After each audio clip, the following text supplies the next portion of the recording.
Hello friends, Usha ക്രാഫ്റ്റിലേക്ക് സ്വാഗതം. ഇന്നൊരു ഗോതമ്പ് പുട്ടും കടലക്കറിയും ഉണ്ടാക്കാം.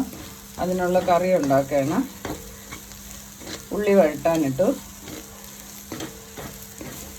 ഉള്ളി, ക്യാരറ്റ്, ഉരുളക്കിഴങ്ങ് ഇതെല്ലാം കൂടെ വഴറ്റി ഇഞ്ചിയും ചേർത്തതാണിത്. ഇഞ്ചി വെളുത്തുള്ളിയും ചേർത്ത് വഴറ്റി മുളക് പൊടി, മല്ലിപ്പൊടി, മഞ്ഞൾപ്പൊടി, ഗരം മസാല ഇത്രയും ചേർത്ത് വഴട്ടുകയാണ്. കടല വേവിച്ച് വെച്ചു. ഒരു തക്കാളിയും കൂടെ ചേർത്തിട്ടുണ്ടായിരുന്നു. വേവിച്ച കടലയും കൂടെ ചേർത്ത് കൊടുക്കാം. ഇത് നന്നായിട്ടൊന്ന് ഇളക്കി യോജിപ്പിക്കാം.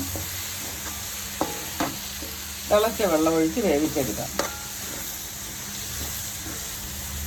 ഒരു മിനിറ്റ് ഇങ്ങനെ കൂട്ടൊന്ന് പിടിക്കാൻ വേണ്ടി കിടന്നോട്ട്.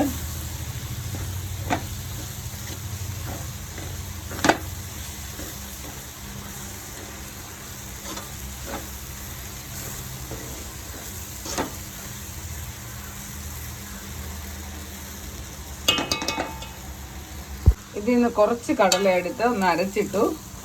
കറി ഒന്ന് കുറുകാൻ വേണ്ടിയാണിത്.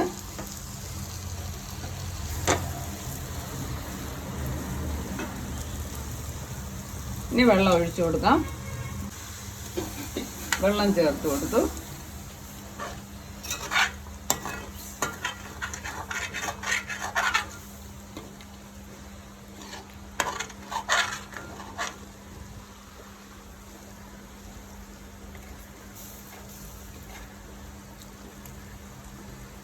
കറി ഒന്ന് കുറുകി വന്നതിന് ശേഷം തീ ഓഫ് ചെയ്യാം.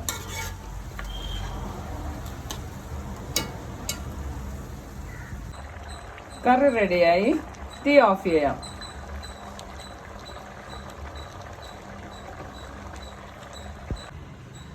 പുട്ടിന് നനച്ച് വെച്ചു. കുറച്ച് തേങ്ങയും കൂടെ ഇട്ട് നനച്ച് വെച്ചേക്കാണ്. ഇനി പുട്ടുണ്ടാക്കാം. പുട്ട് റെഡിയായി. പുട്ടും കടലയും കൂട്ടി കഴിക്കാം.